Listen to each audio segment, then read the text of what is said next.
Olá a todos, saudações a toda a comunidade da Ginga, em especial ao professor Carlos Tiengo, que lidera essa bela iniciativa, e a quem agradeço pelo convite para poder compartilhar um pouco da nossa vivência, do nosso aprendizado nesse estudo sobre a avaliação da tomada de decisão do goleiro de futebol.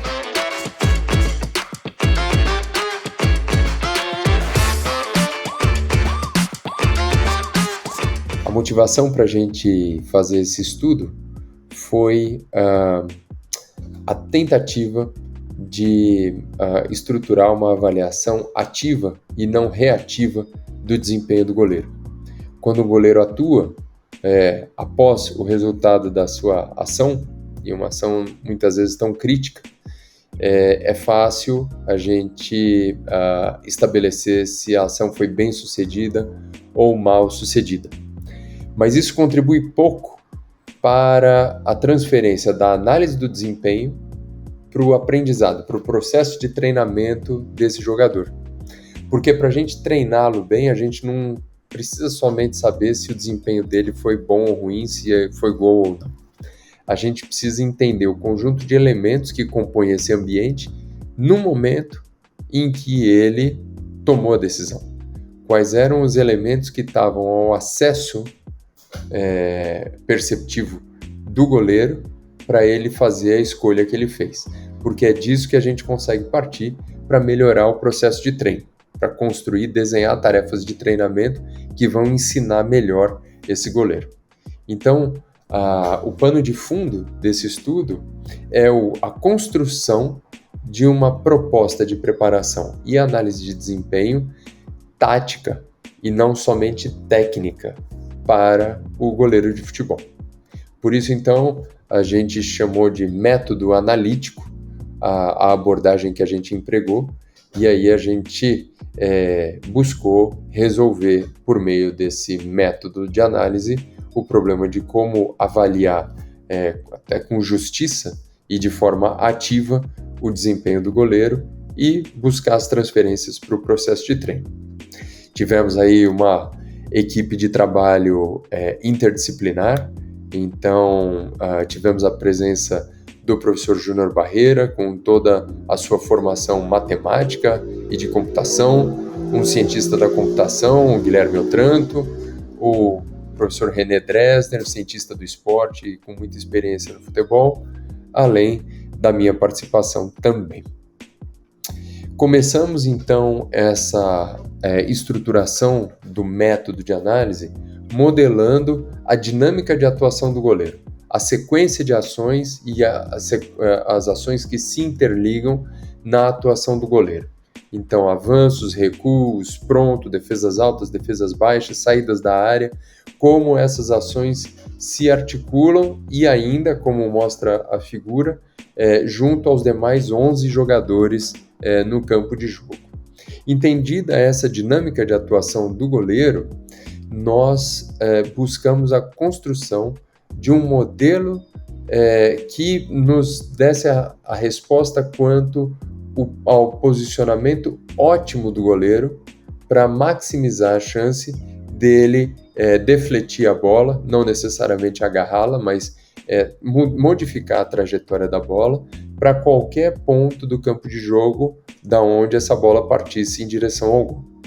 Esse modelo, então, foi construído de forma geométrica, né? Então, dado uma posição de bola B, como a figurinha mostra, qual o posicionamento do goleiro, levando em consideração principalmente a rotação do goleiro em direção à bola e a posição relativa do goleiro em relação aos dois postes, as duas traves.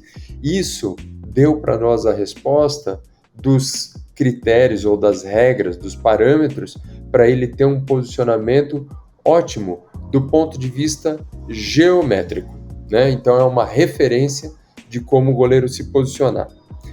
Já pensando na tradução disso para o processo de treino e mesmo para uma uma referência de análise do desempenho desse goleiro, nós fizemos a projeção disso no campo de jogo. Então, se a gente olhar na pequena área, a gente vê as linhas vermelha, laranja, que é uma pequena linha, e azul claro e amarelo, com correspondência no campo de jogo, indicando que, dada uma posição da bola no campo de jogo com uma determinada cor, a cor correspondente acrescida da rotação em direção à bola e a posição relativa em relação aos postes é o que gera a posição ótima do ponto de vista geométrico para esse goleiro. Então, esse conjunto de referências, além dele dar base para o que a gente vai ver daqui a pouco sobre a análise do desempenho, ainda favorece a estruturação das regras de posicionamento no processo de treino. Esse modelo, então, ele precisava ser posto à prova, porque ele é um modelo geométrico, mas a gente precisava, na prática, ver o quanto ele estava ajustado ao desempenho do goleiro. Isso nos levou à construção de uma base de dados, observando inúmeros, centenas de lances de goleiros de alto nível, nos lances em que, para uma determinada posição da bola, o goleiro assumia uma posição e a gente tinha, nesse caso, o resultado dessa ação, defesa ou não defesa, né? Se conseguiu mudar a trajetória da bola ou não conseguiu mudar a trajetória da bola. Isso deu para nós uma base de dados com uma probabilidade associada a defender ou não a bola, dado um posicionamento, tanto do goleiro quanto da bola.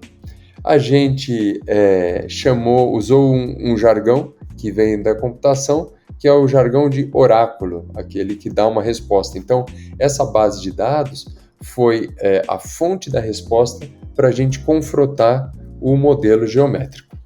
E aí essa tabela mostra para nós uma confrontação tríplice, porque a gente usou a referência do modelo geométrico, que nessa tabela aparece na última linha aqui com o nome de GPM, usamos a base de dados que a gente chamou de oráculo, e aí a gente tem o dado médio e o menor valor do oráculo. Mas para quê?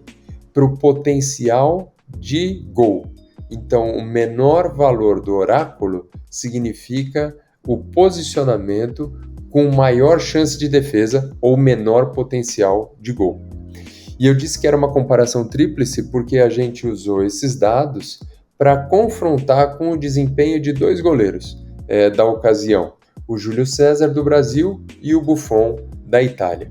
Então a gente tem o oráculo com o melhor posicionamento do oráculo indicado em vermelho para as diferentes situações de posicionamento do chute no campo de jogo, e a gente tem, aqui eu indiquei em verde, o posicionamento do Buffon, porque um resultado que chamou a atenção foi o nível de desempenho do Buffon, porque para essa grande base de dados que nos indicou as menores probabilidades de sair o gol, ou seja, os melhores posicionamentos, o Buffon, ainda mais do que o Júlio César, teve um desempenho muito próximo desse desempenho ótimo da comunidade de goleiros. A boa notícia também, em termos da construção teórica que a gente empregou, foi que o modelo geométrico ele foi bastante compatível com os menores valores de potencial de gol do oráculo, comprovando que os critérios geométricos empregados foram apropriados. E aí, algo interessante também que a gente olhou foi a variabilidade do posicionamento dos goleiros, porque existe toda uma discussão sobre o uso de estratégias um pouco variadas em diferentes situações, mas também entre os goleiros, para diminuir a previsibilidade da sua própria atuação. E a gente vê que goleiros experientes foram capazes de variar, mas não variar muito, porque variar muito também significa se distanciar do valor ou do posicionamento, que é o ótimo. Então é bom variar um pouco para gerar alguma imprevisibilidade no atacante, mas se varia muito, distancia muito do ótimo e o desempenho acaba caindo. A variabilidade ela foi mais alta, 71% do máximo de variabilidade, somente nas situações de ataque central e distante. Então, esse é um dado interessante porque essa variabilidade pode depender, inclusive, do que está acontecendo entre os demais jogadores no campo de jogo. Pode ser uma explicação para isso. Então, com isso, eu agradeço muito a oportunidade, espero ter conseguido transmitir a essência do trabalho. Então, como é que nós, por meio de um modelo geométrico associado a uma base de dados robusta de goleiros de alto rendimento e a testagem disso junto a 2 goleiros de alto nível para a ocasião desse estudo, isso nos ajudou a verificar a pertinência de uma proposta de análise de desempenho ativa e não reativa e de uma transferência adequada para um processo de treinamento de goleiros focado não somente na técnica e no condicionamento físico, mas também na construção de um melhor desempenho na sua tomada de decisão.